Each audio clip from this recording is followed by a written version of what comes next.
Diabetes mellitus in dogs and cats. So when the action of insulin decreases, then the blood glucose increases. For the classification, there are two different categories: insulin-dependent diabetes mellitus and non-insulin-dependent diabetes mellitus. In insulin-dependent diabetes mellitus, insulin secretion is decreased.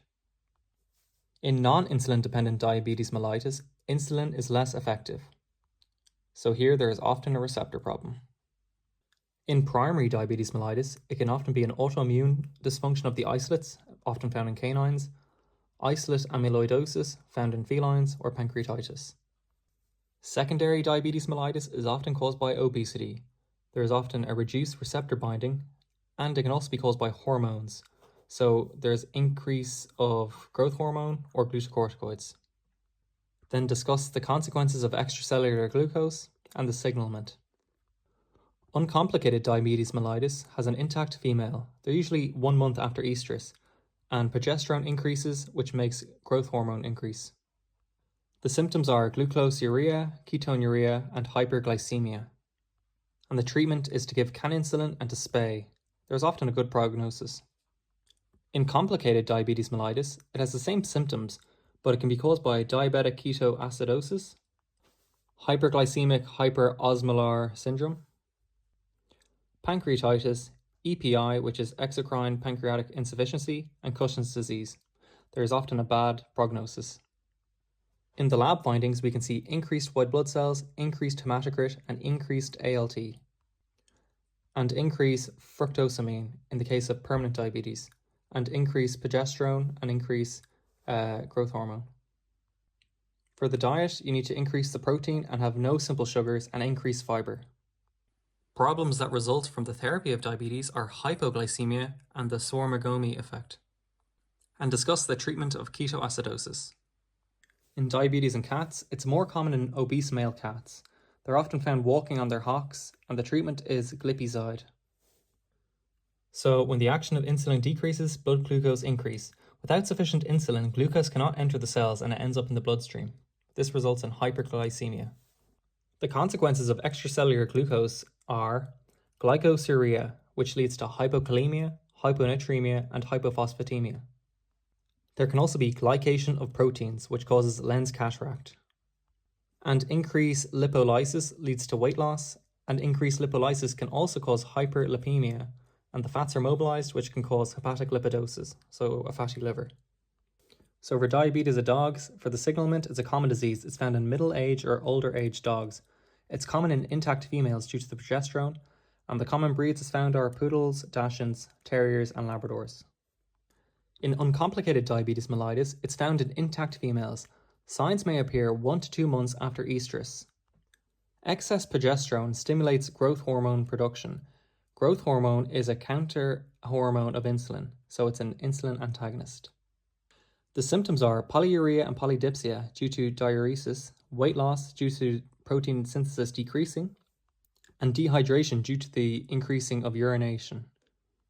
And the main signs are glucoseuria, ketonuria, and hyperglycemia.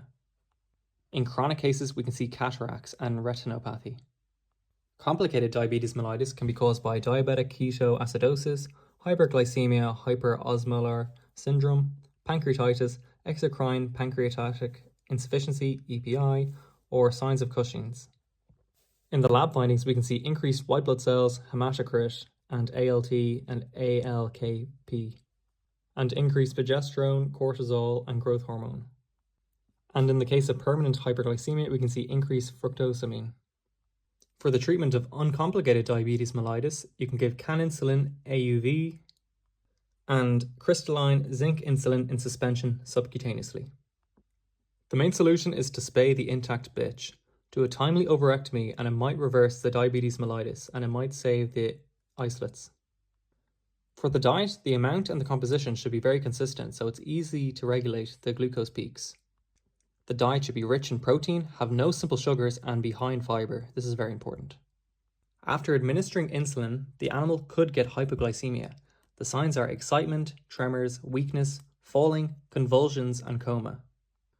The treatment is to give honey with a spoon. It sharply elevates the blood sugar to avoid hypoglycemia. So the main problems with insulin therapy are hypoglycemia. This is due to an insulin overdose.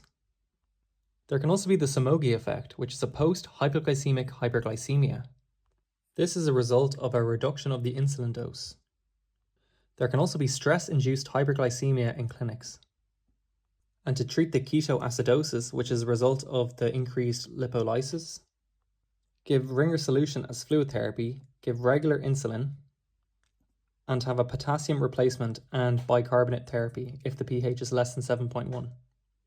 So for the prognosis of diabetes mellitus in dogs, if it's uncomplicated, it's a good prognosis. If it's complicated, it's a poor prognosis. And for diabetes in a cat, for the signalment, it's relatively rare, but it's increasing. It's more commonly found in male cats, especially if they're neutered and overfed or obese. The clinical signs are polyuria, polydipsia, hyperthyroidism, or you can see them walking on their hocks. This is a specific neuropathy. For the lab findings, hepatic lipidosis is quite common in diabetic feline patients, and hypokalemia is also common. For the treatment of feline diabetic mellitus, you give glipizide. It's a human drug. It's not highly effective. Most cats end up needing insulin injections. The prognosis of diabetes mellitus in felines is usually good. Some cats recover after a few weeks or months of insulin therapy.